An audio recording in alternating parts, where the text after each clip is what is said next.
Beled suresi Mekke'de nazil bo'lgan. Jami 20 oyat. Nihoyatda shafqatlik va mehribon Allohning ismi bilan boshlayman. Bu shahar, ya'ni Mekke bilan qasam qilaman. Ey Muhammad, bu shaharda urush qilish sana haloldir.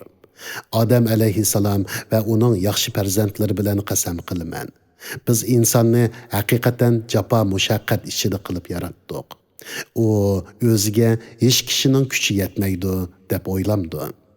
U ko'p mol sarf qildim deydi. U o'zining mol sarf qilganligini hech kishi ko'rmadi deb o'ylamdi.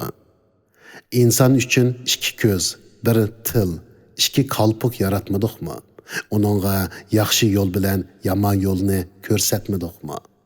U davon oshmadi. Davon eshishning nimaligini qandoq bilading? Davon eshish degan qul azod qilmoqdir.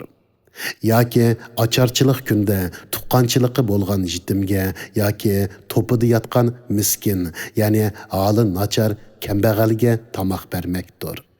Shuning bilan billa, ya'ni yuqorqilarni qilish bilan billa iymon etganlardan, o'zaro sabr qilishga tavsiya qilishganlardan, o'zaro marhamat qilishga tavsiya qilishganlardan bo'lmoqdir.